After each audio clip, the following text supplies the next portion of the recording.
Hi everybody, it's Paul Lake here again with another physics problem solved where I take a physics problem, I work it all the way to the answer, and I provide lots and lots of explanation in between.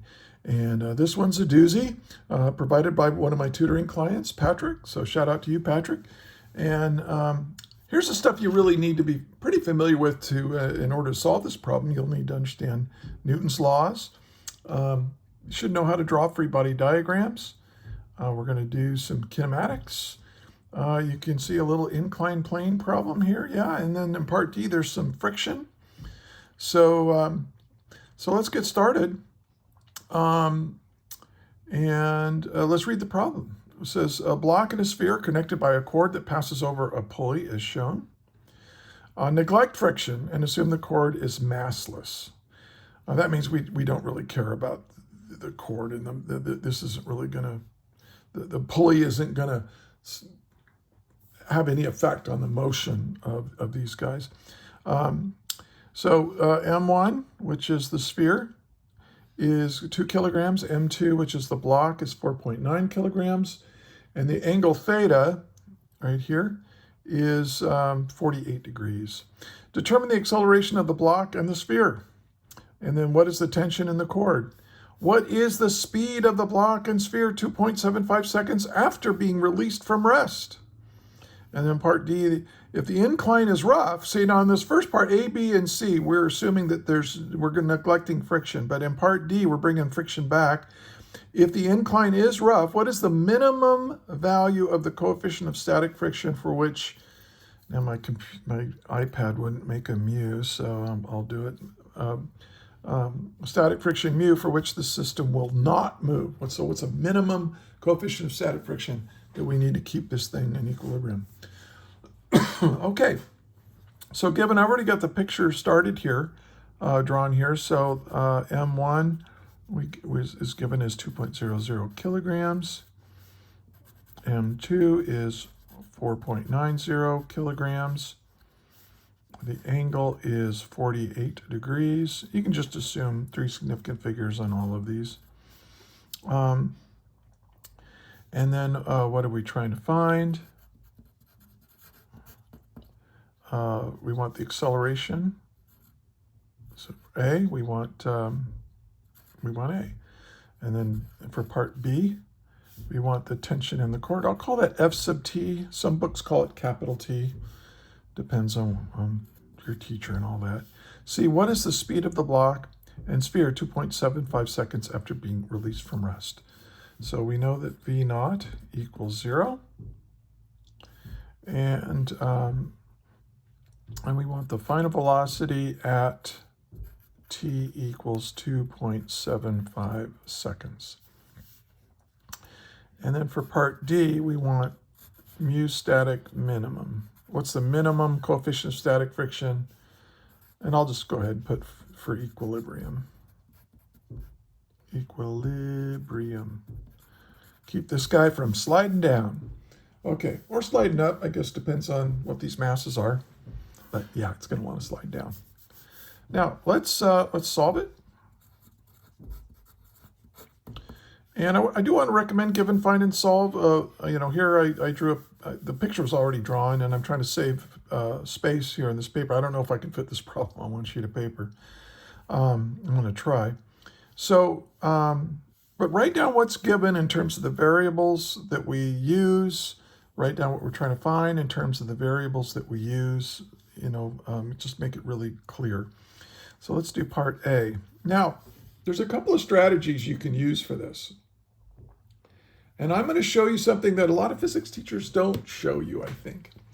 I'm going to show you how to relatively easily figure out what the acceleration of the system is you don't need the tension in the cord. I'm going to show you. So what I'm going to do is I'm going to redraw this. I'm going to draw the free body diagram, but I'm going to combine these two guys. I'm going to make it one object, one free body. Now, so I'm going to draw this. This angle is kind of weird, so I'm going to I'll try to make it match more like what we've got. So here's M2, right? And it's connected by a cord. Now I'm not going to draw the cord as long as it should be. I don't need to. And I'm going to put the sphere right here. Because here's what we know. Look at this picture, okay? You know that gravity's pulling this sphere down with M1 times the gravity field. Now, I can, in my imagination, just extend this up and rotate this up so that it's in line with the block, in line with the inclined plane. Now, what that does is that I have to rotate this force. So I have this force M1G. Now, I call this straightening out the free body diagram. So if you have this works for outwood machines or anything time you have a pulley with block, on inclined planes like this, or you can straighten it out, and it'll make the problem a little bit easier to solve. So here I have this is my free body right here. I'm combining these two objects and making them one object. But I have to draw the forces on it. So here's M1 times G. That's the force that's pulling this down, but I rotate it so now it's pulling this up. Now let's take a look at this guy. I still have mg like this. And then this guy's got a normal force. There's my normal force. Okay. Now, there's no applied force to this, or anything like that. So I think this is it. These are all the forces acting on the object. Now, the next thing I'm going to do is I'm going to establish my X and Y coordinate system. And if you have an inclined plane, I think it's always good to make your Y-axis perpendicular to the plane and your X-axis parallel to the plane. Now, it can be parallel up the plane or down the plane, however you want to do it. I think in this case, I'm going to make it down the plane. So there's my positive X and there's my positive Y axis. And then I look, now you can see that M1 times G, this force here, but rotated up, is now in the X direction, or it's parallel to the X direction. It has no components. The normal force is in the Y direction. It has no components. But look at this gravity force. It has a component of gravity is pressing into the incline. It's normal or perpendicular to the incline. And then we have a component of the gravity that is parallel to the incline. It's a part of gravity that's trying to make this thing come down. Now, if this is the angle of incline right here, then basically this has been rotated. It's kind of hard to see. I need more light, but it's been rotated by, if it's 48 degrees, then the normal component of gravity, the perpendicular component, has also been rotated through 48 degrees. So if this is 48, then this is 48. So there's 48 degrees in there. So this right here now, see, mg now is my hypotenuse of this right triangle. There's the y component and the x component always makes a right triangle. And this is the adjacent leg here. So this is going to be m, and this is m2. I should specify that, m2 times g times the cosine of 48 degrees. And then this right here is m2 times g times the sine of 48 degrees. Okay. So this is one thing you should always do is draw the free body diagram, draw all the external forces acting on it, and then establish your X and Y axis to match it. Now you might ask yourself, what about the tension in the cord? How come that's not part of my free body? How come I'm not applying the tension force from the cord into my free body diagram? That's an excellent question. It's because look, the tension force is pulling up on M1, but it's also up right here. And since I've straightened it out, notice that the cord is inside my free body diagram, and it pulls with equal and opposite force to object 1 and object 2. Forces that are internal to the free body diagram, that are just pulling on pieces that are part of your system that's encompassed by that free body diagram, they're not external forces. They don't affect the acceleration of the system. So you don't include them. You only include external forces, agents from the outside acting on your free body. So you get to choose the free body that you want to, the object of interest, or in this case, 2 objects. I've combined these into one free body diagram. And so these internal forces are not part of the forces that are causing this free body to accelerate. So I don't include them. Now, I can use Newton's second law. Let me do it down here. I'm going to sum the forces now in the x direction equals ma in the x direction. Oh, and this is good because this is what I'm trying to find. I'm trying to find the acceleration. I knew to do all this because, look, I've got forces on objects and I'm trying to find acceleration. That's when you draw a free body diagram. That's how you know you need to draw a free body diagram. And remember, this is an equation, but it's really instructions. It's telling you what to do. Hey, add up all the forces in the x direction and set them equal to the mass of your free body diagram times the acceleration in the x direction. That's what that's saying. So I look at the free body. The free body diagram helps me write this equation. In the positive x direction, I've got this component of gravity, m2g, times the cosine of 48 degrees, minus this force up here is in the x direction, minus m1g. So it's in the negative x direction, so I subtract it. And then that's going to be equal. Now, what is this m? When you do this, this is the mass of the free body diagram.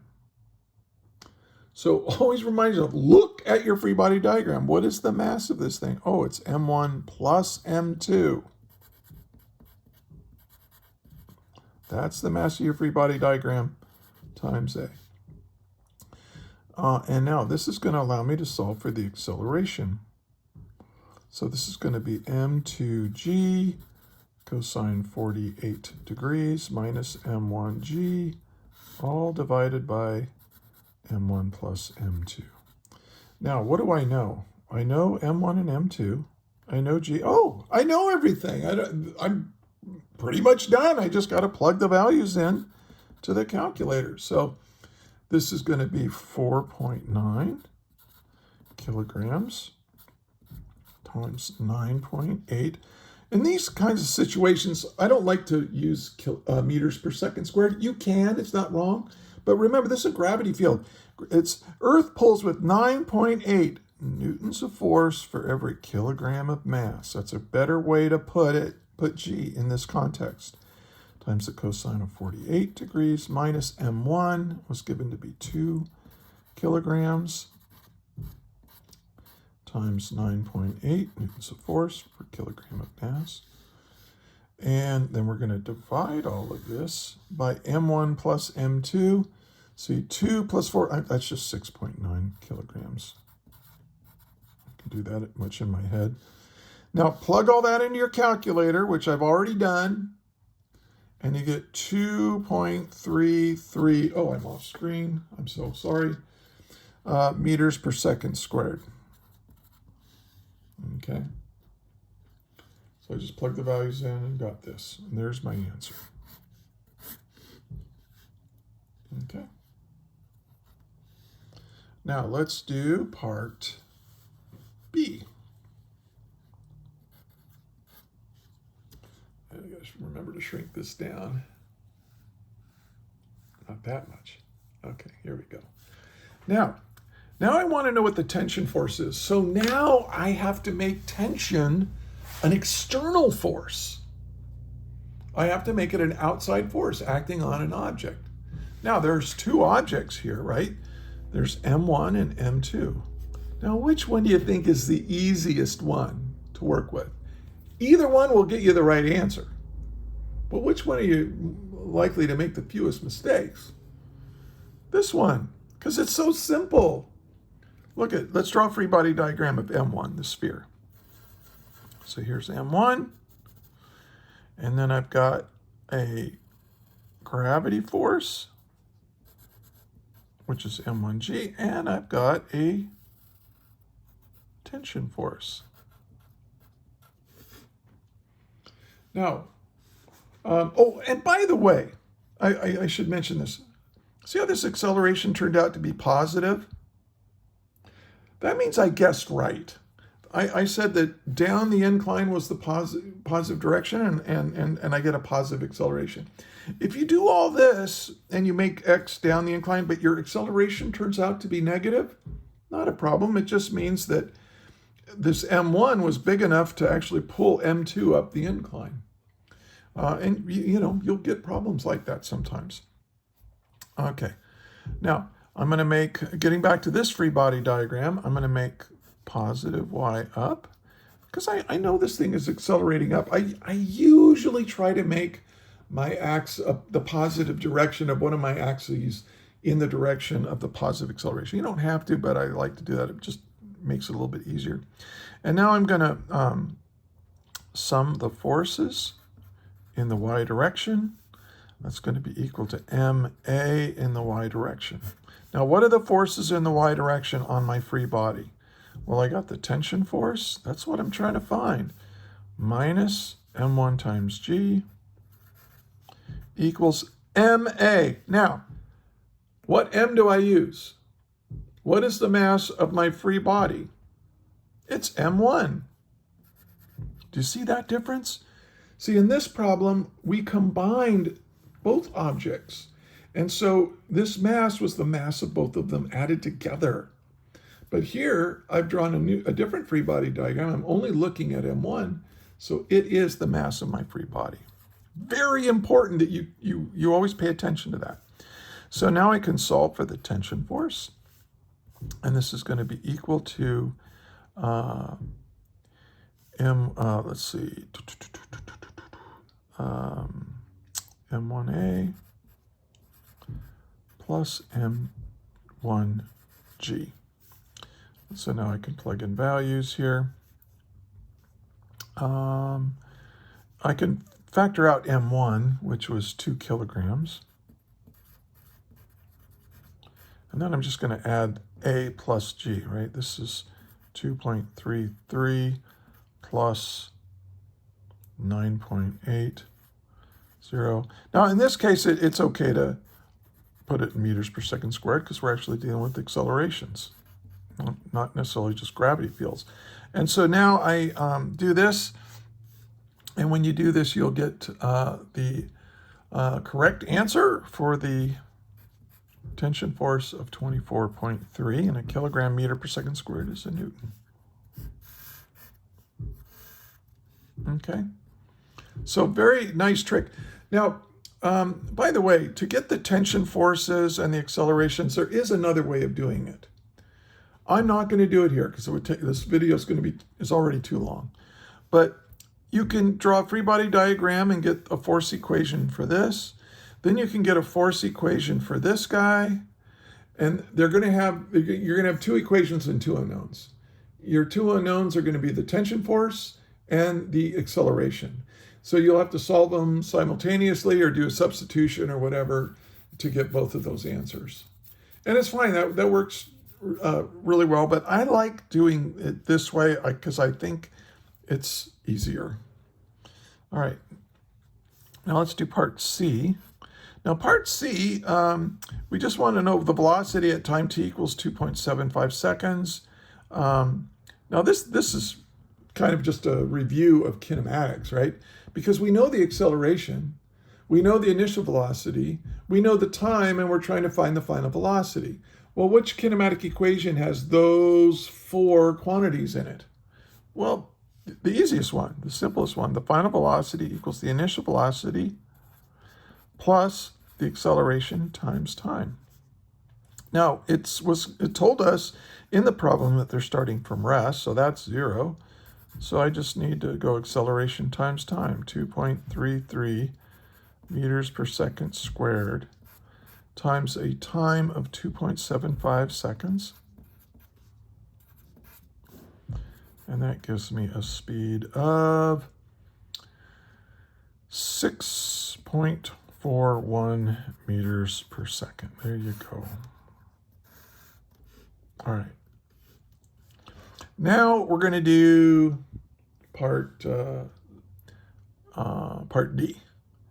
And part D is like a whole new problem.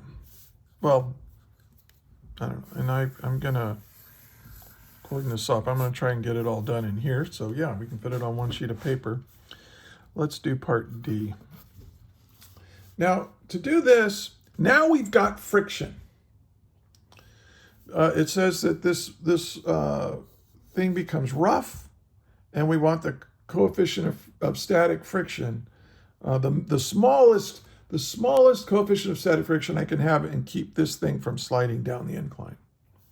So I'm going to redraw the free body diagram for this situation. I'm going to keep M1 like this, and it's going to be down the incline, and here's my block. Now everything's the same because this is still M1G, and this is still M2G. So we're still going to have M2G cosine theta. This is going to be M2G sine theta. Let me blow this up so you can see it. Hopefully I'll remember to scale it down. And then here's your normal force. But now we've got a new force. We already know that if this is all we've got, this thing is going to accelerate down. But now we're going to put in a force of friction that's going to keep this in equilibrium.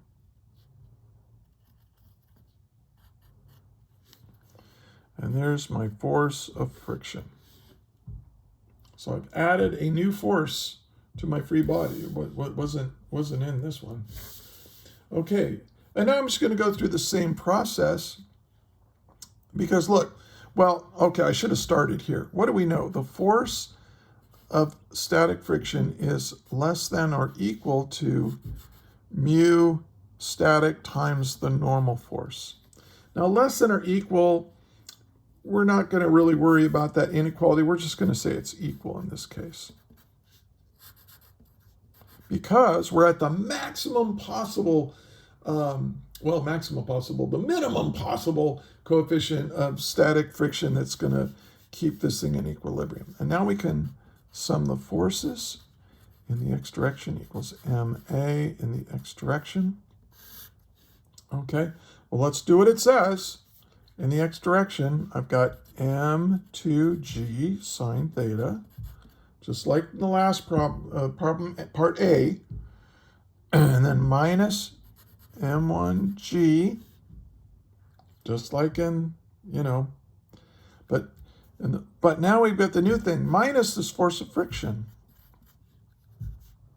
equals, now, these are the only forces. We've got this pulling down, this pulling up, this pulling up the incline. Now, what am I going to put over here? Well, the static force of friction is keeping this thing static, right? Static means there's no velocity and there's no acceleration. So there's no acceleration, that means this is just 0. Now, in order to get mu, this is what I'm trying to find. So I need to find this force of static friction, and I need to find this normal force. So that's what I'm doing here. I've summed the forces in the x direction to solve for the force of friction. So the force of friction is just m2g sine theta minus m1g. And so now we can plug in our values. This is 4.90 kilograms times 9.8 newtons per kilogram times the sine of 48 degrees. Then I have to subtract from that M1, which is 2.00 kilograms times 9.8 newtons per kilogram. Okay. Oh, we have newtons on, everything is good. And when you plug all this into your calculator, I hope you get a force of friction of 16.1 newtons. Now, that's good. That means I have this, but I still need this. I still need this normal force, but that's easy to get. Let's sum the forces in the y direction. Equals ma in the y direction. For this, let me shrink this down a little bit. And, well, what are the forces in the y direction? Well, there's only two of them. You got this normal force, and you got minus m2g cosine theta equals what? That's a y, not a g right there. What's the acceleration in the y direction? 0.